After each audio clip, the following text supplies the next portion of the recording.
We now move to the presentation of our honorary graduate.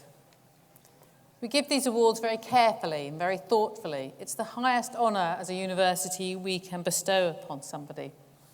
And I will ask the head of the School of Art, Amanda Bright, to present our honorary graduate, Phoebe Cummings.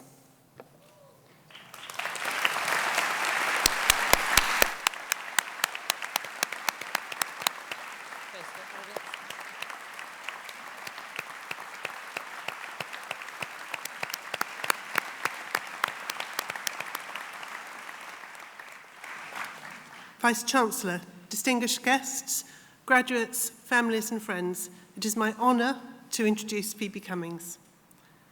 When the university considers awarding honorary degrees, it seeks individuals who have not only pushed the boundaries of their field for the benefit of society more widely, but who also reflect the values that are important to us at Brighton: creativity, sustainability, partnership and inclusivity. Today, we seek to honour such an individual. Phoebe Cummings is one of this country's most exciting and talented artists. I'm also delighted to say that she is one of the many University of Brighton arts graduates who have gone on to have a huge impact in their chosen field. Phoebe Cummings is a ceramics artist working in unfired raw clay. Taking inspiration from the natural world, she creates beautifully detailed, site-specific sculptures, from vast, intricate landscapes to exquisitely wrought garlands of flowers. All of her pieces are temporary and last only as long as each exhibition. In this way, her work defies easy categorization, sitting somewhere between studio ceramics and performance art. Phoebe studied three-dimensional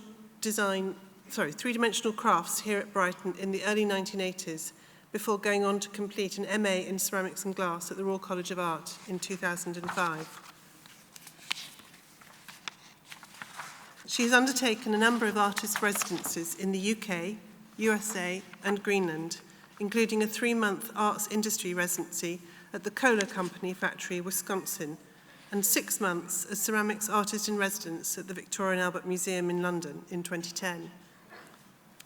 Phoebe was selected ahead of 24 other shortlisted artists representing the very best in creative design and practice as the winner of the British Ceramics Biennial Award in 2011. Her recent exhibitions have included a commission to make work for Swept Away at the Museum of Arts and Design, New York in 2012, and a solo show at the University of Hawaii Art Gallery in Honolulu in 2013. She was awarded the 2nd Ceramics Fellowship at Camden Arts Centre, London in 2012-13 and was the inaugural winner of the BBC Radio 4 Woman's Hour Craft Prize and was shortlisted for the Arts Foundation Awards in 2018. Phoebe has also taught and lectured widely in the UK, including at the Slade School of Art and the Royal College of Arts, and internationally, including at Harvard and the Bergen Academy of Art and Design. She is also a research associate at the University of Westminster School of Art. I can find no better words to sum up Phoebe's work than those of Rosie Greenlees, Executive Director of the Crafts Council and Chair of the Woman's Hour Craft Prize Judges, who said, "Phoebe's work is truly original. It encompasses performance art and studio ceramics, working exclusively with raw clay to create site-specific pieces that change subtly day to day. Her staggeringly beautiful work asks us to celebrate rather than to mourn the passing of time. She challenges ideas of what craft is with work that is almost impossible to possess, delights in the physical process of making, and shows a highly skilled understanding of the material." Vice-Chancellor, distinguished guests, graduates, families and friends, in recognition of her major contribution to contemporary craft, it is my honour to present Phoebe Cummings for the honorary degree of Doctor of Arts at the University of Brighton.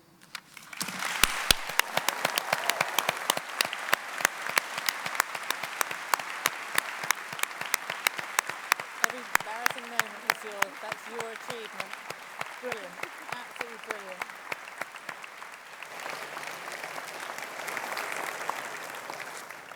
Phoebe, in recognition of your major contribution to arts and craft, I have a great pleasure of bestowing upon you the award of an Honorary Doctor of Arts from the University of Brighton.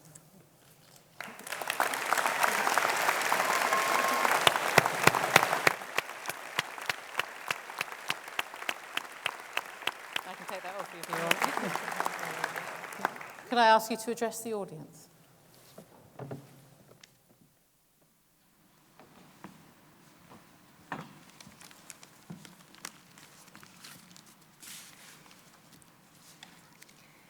Chair, Vice-Chancellor, distinguished guests, graduates, friends and family.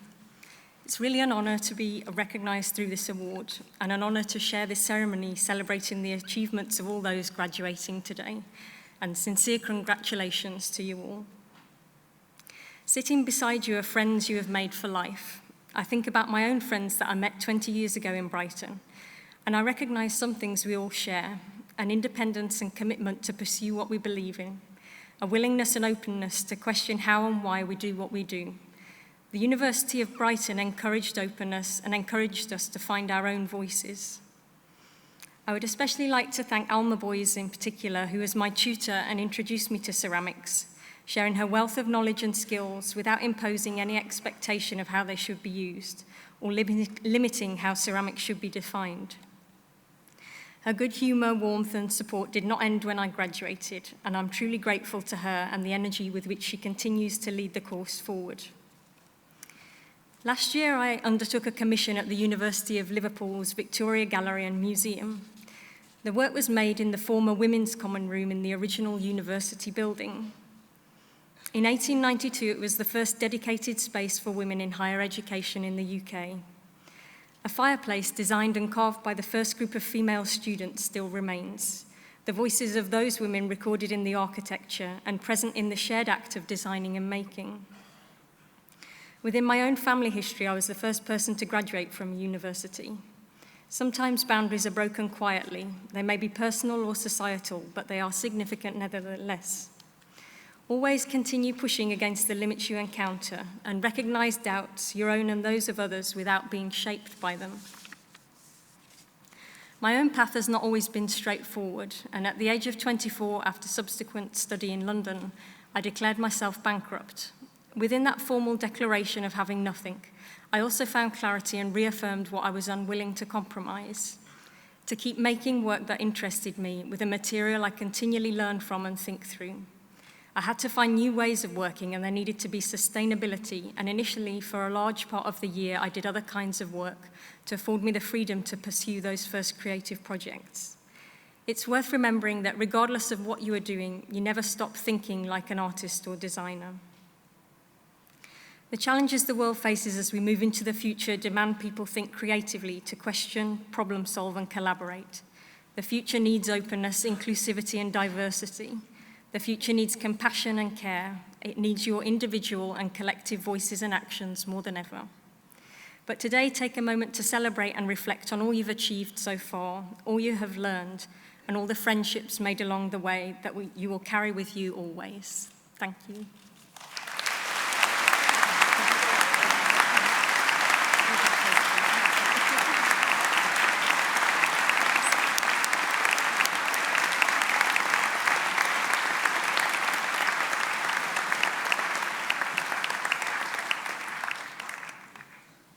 Phoebe, thank you.